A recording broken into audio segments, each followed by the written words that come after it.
এগুলো কি? এগুলো কি গোশ? এগুলো কি আসলে গোশ? তুমি বলো দিন, এগুলো গোশ? এগুলো কি গোশ নাকি? মানুষ কিভাবে তাকায় নিয়ে আসবে? আমি কি করব? আমরা মেয়ে মানুষ হয়ে আমি আর পারবো না এই গোশত।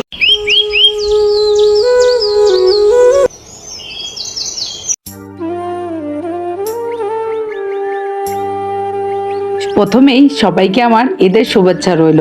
ঈদ মোবারক আমার বন্ধুরা। তোমরা সবাই কেমন আছো? আশা করি সবাই ভালো আছো। আজ তো ঈদের দিন, এজন্য সকাল 6টার সময় আমি ঘুম থেকে উঠেছি, কারণ সব সময় ঈদের দিন আমি খুব ভোরবেলা উঠে থাকি। যখন ছোট ছিলাম তখন আমি এরকম ভোরবেলা উঠতাম আর মায়ের হাতে হাতে সব কাজ করে দিতাম। ভোরবেলা উঠে আগে উঠান ঝাড়ু দিতাম, রাস্তা ঝাড়ু দিতাম, ঘর দুয়ার সব পরিষ্কার করে নিতাম। ছোটবেলার অভ্যাসটা এখনো রয়ে গিয়েছে। এখন তো নিজের সংসার, নিজেকে তো সবকিছু সামলে নিতে হয়। তোমাদের ভাইয়া আমাকে বলে যে ঈদের দিন যাই হোক না কেন সকাল সকাল রান্না চাই, আর সব ধরনের রান্নাই যেন আমি সামনে পাই। ঈদ মানেই আমাদের মুসলমানদের অনেক খুশির দিন, কিন্তু আজকের দিনে আমাদের পরিবারের কারো মনে ভালো নেই। আর কেন ভালো নেই সেটা স্কিপ না করে ফুল ভিডিওটা দেখলেই বুঝতে পারবে। নারিকেলটা কুড়িয়ে আগে রান্না করে ফেলাম লাচ্চা সেমাই, আর সেমাইয়ের উপরে বাদাম কিশমিশ দিয়ে দিলাম। আরেক চুলাতে দিয়ে দিলাম বাসমতি চালের পোলাও চাল, এটা দিয়ে পোলাও ভাত রান্না করা হবে। আর এই ভাতটা খেতে আমাদের পরিবারের সবাই পছন্দ করে। ভাতটা রান্না করতে করতে একটি কমেন্টে রিপ্লাই ভিডিও দিব। একটা ভাইয়া লিখেছে, তোমাদের লাভ স্টোরি ভিডিওটা অনেক সুন্দর হয়েছে, আর তোমাদের লাভ স্টোরিটা অনেক ভালো লেগেছে। ধন্যবাদ ভাইয়া এত সুন্দর কমেন্ট করার জন্য। মাংস কাটতে বসেছিলাম, এমন সময় দেখলাম তোমাদের ভাইয়ার নামাজ হয়ে গেছে, সে চলে এসেছে, আর আমি মাংস কাটতে বসে পড়লাম। এদিকে মাংসটা কাটতে গিয়ে চোখ যেন চড়ক গাছ। এ কি অবস্থা! দেখে আমার যেন মাথায় আগুন ধরে গেল। আমি ভাবতে পারিনি যে ঈদের দিন সকালবেলা এভাবে আমাকে তোমাদের ভাইয়ার সাথে রাগারাগি করতে হবে। মাংসগুলো একটু ভালো ছিল না, দেখতে কেমন যেন লাগছিল। সাদা ফ্যাকাশে তো আছেই, তারপর হচ্ছে যে একটু মাংস দেয়নি, চামড়ার ভিতর যে লেগে থাকে সেগুলো কিরকম যেন সেগুলো দিয়েছিল। এগুলো চর্বিও না, একটু অন্যরকম, যা দেখতে অনেক খারাপ বাজে লাগছিল। তাই তোমাদের ভাইয়ার সাথে একটু রাগারাগি হচ্ছিল। আচ্ছা, একটা মানুষ আরেকটা মানুষকে কিভাবে ঠকায়? ঠকাতে গেলেও কি তার বুকটা একবারও কাঁপে না? সে কি দ্বিতীয়বার ভাবে না যে সে অন্য জায়গায় ঠকতে পারে, অন্য কারো কাছে? আসলে সত্যি কথা হলো, তোমাদের ভাইয়ের সাথে এরকমটা হবে আমি মোটেই কিন্তু প্রস্তুত ছিলাম না। আমার প্রচণ্ড রাগ হচ্ছিল মাংস দেখে। তোমরা হয়তো ভিডিওটা দেখে বুঝতেই পারছো। কথা কাটাকাটি করে এসে এদিকে চলে আসলাম ঘরটা ঝাড়ু দিতে, কারণ খুব সকালবেলা ঘরটা ঝাড়ু না দিয়েই আমি রান্না করতে চলে গেছিলাম। ঘরটা তো ঝাড় দেওয়া হয়নি, তাই চলে আসলাম ঝাড় দিতে। আর এদিকে দেখো তোমার ভাইয়ার কি অবস্থা। ঈদের একটা দিন এমন হবে কখনোই ভাবিনি। তোমার ভাইয়াকে বকে পরে নিজে নিজে খুব আফসোস করছিলাম যে লোকটার এই অবস্থা, তার সাথে রাগারাগি করলাম, খুব খারাপ লাগছিল গো আমার। একে একে সবগুলো ঘর ঝাড়ু দিলাম। আর এদিকে আমার বাবা দুটো কাঁঠাল দিয়ে গেছিল, তাই একটি কাঁঠাল দেখলাম পেকে গিয়েছে। তরকারিটা আছে চুলায়, চুলায় তরকারিগুলো আবার একটু নাড়াচাড়া দিয়ে চলে আসলাম ঘরটাকে মুছতে। যখন আমি ছোট ছিলাম তখন আমার মাকেও দেখেছি, আমার নানিকেও দেখেছি, এবং কি আমার পাড়া প্রতিবেশীদেরও দেখেছি ঈদের 7 দিন আগে থেকে তারা কাপড় চোপড় কাচতো, তারা চুলা লেপতো, উঠান লেপতো গোবর দিয়ে। তো সেই দিনগুলোকে অনেক আগে থেকে হারিয়ে ফেলেছি। এখন তো থাকি দালান কোঠার ভিতরে, তো এই টাইলসগুলোকেই মুছতে হয় ঈদের দিন। ঘর মুছতে মুছতে আমার গরু মাংসটা প্রায় হয়ে এসেছে। আর এই যে এদিকে সে বাসমতি চালগুলো দেখো কত লম্বা লম্বা ভাত হয়েছে। আসলে ভাতগুলো দেখতে অনেক ভালো লাগছে গো। ঘরের কাজ রান্না সেরে ভাবলাম তোমাদের ভাইয়া তো সকাল থেকে কিচ্ছু খায়নি, তাই ওর জন্য একটু সিমাই নিয়ে যাই। তো তোমাদের ভাইয়াকে কোনো মতেই সিমাইটা খাওয়াতে পারলাম না, তাই নিজে বসে বসে খেয়ে নিলাম। আর ভাবছিলাম যে মানুষটা সকাল থেকে কিচ্ছু খাচ্ছিল না, ভেবে আমার কান্না পেয়ে গিয়েছিল গো। আর ঘরের কাঁঠালটা পেকে ঘরটা যেন পুরো মোমো করছিল কাঁঠালের গন্ধে। জিহাদ দেখে বলছে আমাকে এখনই কাঁঠালটা কেটে দাও, তাই চলে আসলাম কাঁঠালটা ওদেরকে কেটে দিতে। আর কাটার আগে হাতে একটু তেল দিয়ে নিয়েছিলাম, কেননা কাঁঠালটাতে প্রচুর পরিমাণে আঠা ছিল। আর কাঁঠালের কোয়াগুলো যদিও বা ছোট ছিল, কিন্তু খেতে না অনেক স্বাদ ছিল গো। ওদেরকে তো কাঁঠালটা একটু বের করে দিলাম, আমি একটু কিছুটা খেয়ে নিলাম। আসলে কাঁঠালটা আমার বাবা দিয়ে গেছিল, আমার দাদির গাছের কাঁঠাল 2 দিন আগে দিয়ে গেছিল, অলরেডি পেকে গিয়েছে।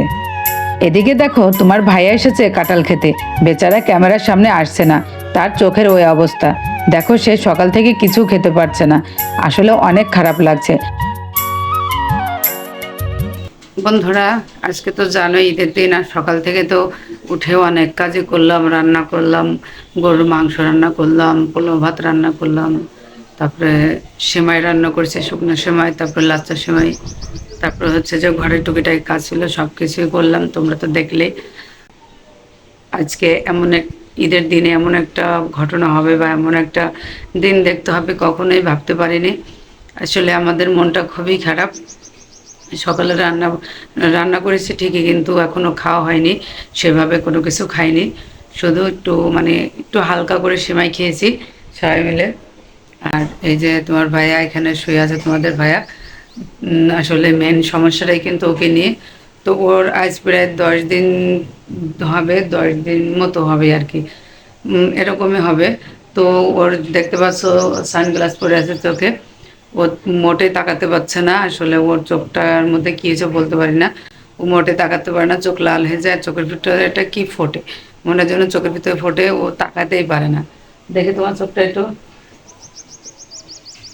এই যে দেখাচ্ছি, মানে এটা নিয়ে খুবই একটা অস্বস্তিকর ব্যাপারে আছি। তো হচ্ছে যে অনেক ডাক্তার দেখিয়েছে, কিন্তু কোনো কিছুই হচ্ছে না।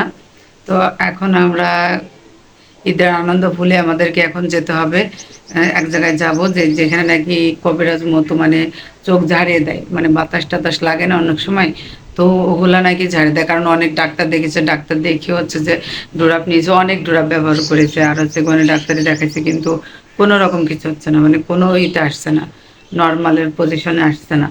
তো হচ্ছে যে এখন আমরা যাব, জিহাদ বাবুকে পাঠাই দিলাম বাবার বাসায়, আর আমরা এখন দুজন মিলে যাব সে কবিরাজের বাসায় গিয়ে চোখ ঝাড়াতে।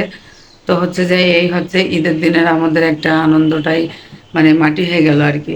আর এরকম অবস্থা দেখি সত্যি খুব খারাপ লাগছে, জানি না যে চোখটার ভিতর কী হবে। কিন্তু আসলে চোখটা একটা জিনিসই ভয় লাগছে, চোখটা যদি মানে ভালো না হয়, তাহলে যদি নষ্ট বাইচান্স কোনো কিছু হয়ে যায়, তাহলে তো কি বলবো, আর কিছু বলার নেই। তো দেখি তোমার চোখটা একটু, যে চোখ থেকে মানে অলরেডি পানি বের হয়, চোখ থেকে অটোমেটিকলি পানি বের হয়, আর এই চোখটা মানে খুলতে পারে না পুরো। দেখি একটু তাকানোর চেষ্টা করতে না, বসেন, এই যে খুব চোখটা পুরো খুলতে পারে, এদিকে তাকাও একটু, দেখে দেখে। তোমাদের ভাইকে কবিরাজ বাড়ি নিয়ে যাব, তাই সকাল সকাল গোসলটা সেরে নিলাম। আর ঈদের জামা তো পরতে চাইছিলাম না, এই জামাটা পরেছি তোমাদের ভাইয়ের অনুরোধে। তোমাদের ভাইয়া বলল এই জামাটা তোমাকে পরলে খুব ভালো লাগবে, আর তোমাদের ভাইয়ার একটি শার্ট কিনে দিয়েছি ঠিক এই কালারের, তাই বললো আমার শার্টটা এই কালারের, তোমার জামাটাও এই কালারের, তুমি এই জামাটাই পরো। তাই তোমাদের ভাইয়ের অনুরোধে দেখো একটু কিছু পরিমাণ সাজগোজ করেছি, তা না হলে তোমার ভাইয়া রাগ করছিল। সে অনেক মনে কষ্ট নিয়ে বলল তোমাদেরকে তো অন্য ঈদের মতো কোথাও ঘোরাতে নিয়ে যেতে পারছি না, তাই চলো কবিরাজ বাড়ি যাওয়ার পথেই আমরা একটু ঘোরাঘুরি করব। শুনেই আমি তাড়াতাড়ি করে বান্ধবীকে ফোন দিলাম, আর আমার বান্ধবী চলে আসলো। আমরা 5জন মিলে যাচ্ছি, একটু সকাল সকাল করে একটু ঘুরে তারপর কবিরাজ বাড়ি যাব। ফাইনালি চলে আসলাম সে কবিরাজ বাড়ির গ্রামে। তবে সত্যি কথা বলতে কি, আমরা কিন্তু কবিরাজ বাড়িটা চিনি না, তবে আমাদেরকে কবিরাজ বাড়িটা চিনে দিবে তোমাদের ভাইয়ার বন্ধু। তাই আমরা কবিরাজ বাড়ি যাওয়ার আগে যাব সে বন্ধুর বাসায়। আর এই যে গাড়ি থেকে নেমে ভাড়াটা দিয়ে আমরা সে বন্ধুর বাড়িতে চলে গেলাম। আর এই যে দেখো বন্ধুর বাড়ির বন্ধুর বাবা দাঁড়িয়ে আছে, আর ওদিকে পানি নিয়ে আসছে বন্ধুর মা, কারণ বন্ধু তার মাকে আগে থেকে বলে রেখেছিল। আর কবিরাজ বাড়িটা তাদের বাড়ি থেকে একটু দূরে, তাই আমরা হেঁটে হেঁটে রওনা দিয়ে ফেললাম। আর এই যে পথটা দেখতে পাচ্ছ, এই পথটা দিয়ে কবিরাজ বাড়ি যেতে হয়। অবশেষে আমরা কবিরাজ বাড়ি পৌঁছে গেলাম, কিন্তু কবিরাজ বাড়িটা ছিল একটা হিন্দু বাড়ি, মানে মালো যারা মাছ ধরে আর কি। তো যাই হোক, প্রথমে গিয়ে কবিরাজকে খুঁজে পাচ্ছিলাম না, পরে অনেক খোঁজাখুঁজির পরে দেখলাম কবিরাজ এখানে শুয়ে আছে। আর এই কবিরাজটার বয়স ছিল 104 বছর, তবু অনেক সুন্দর সুন্দর কথা বলতে পারে এখনো। কবিরাজ তোমাদের ভাইয়াকে তেল ভরা আর পানি পরা দিয়েছিল। তবে আমাদের বাড়ি ফেরার পথে এই রাস্তাটা দিয়ে আমরা একটু হেঁটে হেঁটে যাচ্ছিলাম, কারণ এই রাস্তাটা ছিল অনেক সুন্দর, আর এত সুন্দর বাতাস দিচ্ছিল, প্রায় বিকেল হয়ে আসছিল।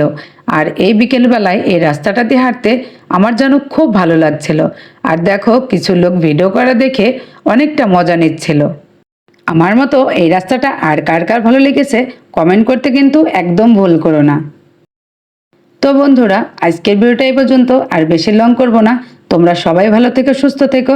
আল্লাহ হাফেজ।